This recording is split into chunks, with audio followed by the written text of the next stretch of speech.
Hey guys, I'm Pixel Dan, and this is a review of the Dark Knight Rises Stealth Fusion Batman figure from Mattel.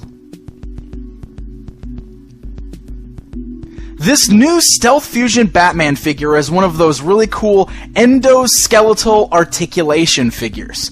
So the whole idea is that it's supposed to allow for a more natural joint system on a really cool figure for your display. Stealth Fusion Batman comes in this really nice window box packaging.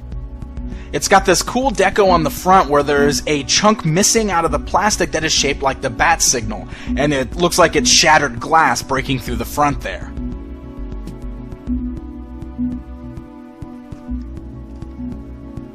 The back of the packaging kind of explains that endoskeletal articulation structure, as well as gives you a cool little diagram of Batman showing some of the articulation joints inside the figure.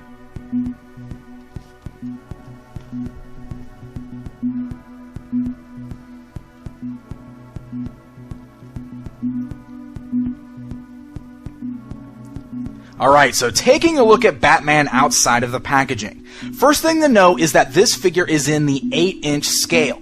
So, standing him alongside the 6-inch scale Dark Knight Rises Batman, you can see the difference between the two. So this guy's not really meant to be displayed alongside the rest of your Batman Dark Knight Rises collection. He's more of a standalone display piece than anything. Since all of the articulation joints are inside the figure underneath the skin that is made for him, we don't have any joints or pegs or anything like that showing.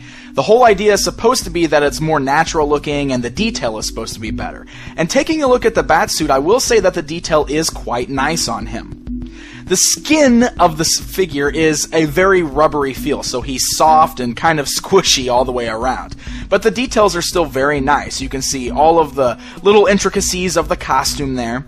The paint job is also nice. He is mostly black, but he's highlighted by some grays as well. And then the utility belt going around him is the darker gold color.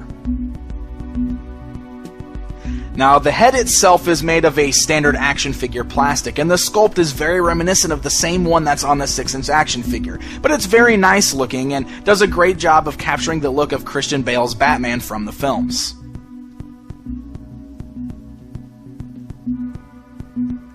Another difference on this one from the smaller 6-inch version, he actually has a cloth cape instead of the molded plastic cape. I assume this is to kind of go in line with the articulation on this guy. It does look a little different. We're used to seeing the plastic capes on these, but it still works fine.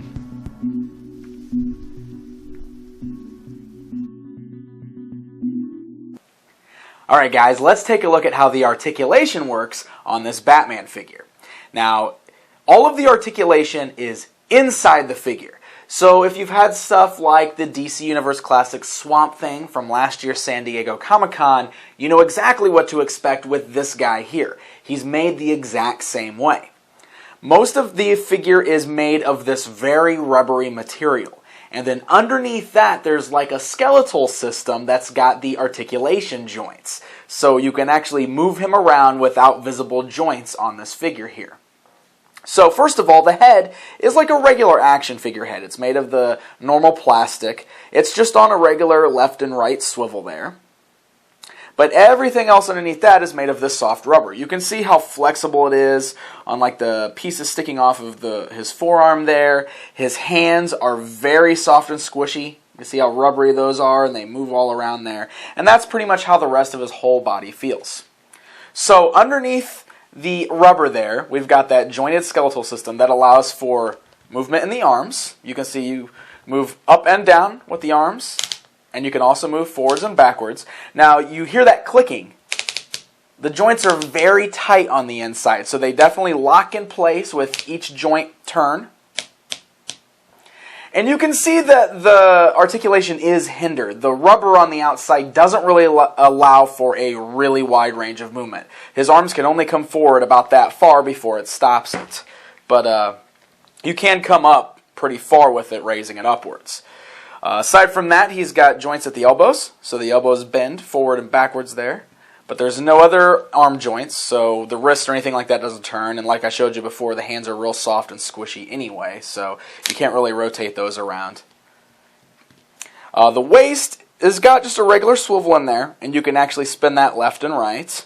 Then he does have articulation in the thighs, so you can split them out. You can't quite get full split motion in there, but they do go outwards like that, and you can slightly move it forward and backwards. It's very hindered by that rubber, though, so you're not going to be able to move it a whole lot. That's as good as you're going to get right there.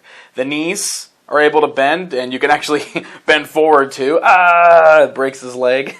But it's very nice, and you can hear it clicking, and it locks in place really well. So there's not a lot of articulation in there, but what you got's kind of cool. I mean, you can get some standard stuff. You're not going to get a lot of really unique poses out of them, nothing too dynamic, but it is still fun to kind of bend them around and flex it to see what all you can do. Now, this is one thing I do want to kind of point out. I feel this is important.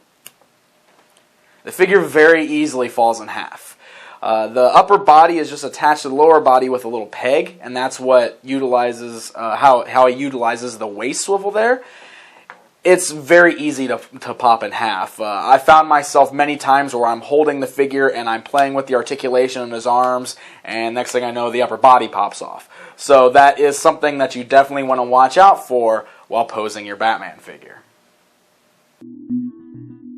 Now, I mentioned that he's very reminiscent of that San Diego Comic-Con exclusive DC Universe Swamp Thing figure. So, taking a look at them next to each other, you can see that the scales are even kind of close. Swamp Thing is still bigger than this Batman, but they feel exactly the same as far as the skin goes. So, if you already have that Swamp Thing figure, you know exactly what to expect out of this Batman here.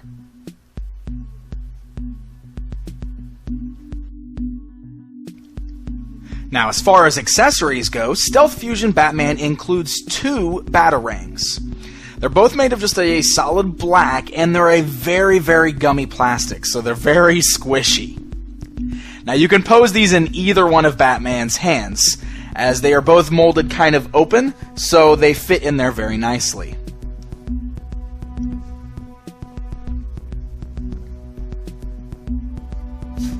Aside from the 2 Batarangs, Batman also includes this square display base, where you can see there are multiple pegs on there. That way you can pose your Batman in whatever style you'd like, find the appropriate peg that fits his stance, and find a good way to display him on your shelf.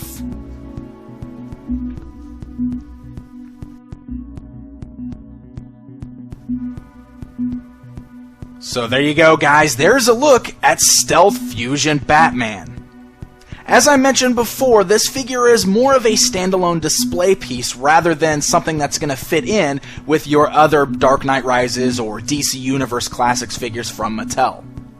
Now, personally, I'm not too big of a fan of the whole endoskeleton articulation system. I think it's a neat idea, but I'm always worried about the softer rubbery plastic that's used breaking down over time. And I would definitely recommend you not doing excessive play with this guy, because this stuff has been known to rip over time. It's not going to be very good with a lot of wear and tear. He will, however, make a really nice display piece. So, if you're a big fan of The Dark Knight Rises or any of the Christopher Nolan Batman films, this might be something you'd like to pick up to display in your collection. Stealth Fusion Batman goes on sale on August 15th, 2012, only on MattyCollector.com. Until next time.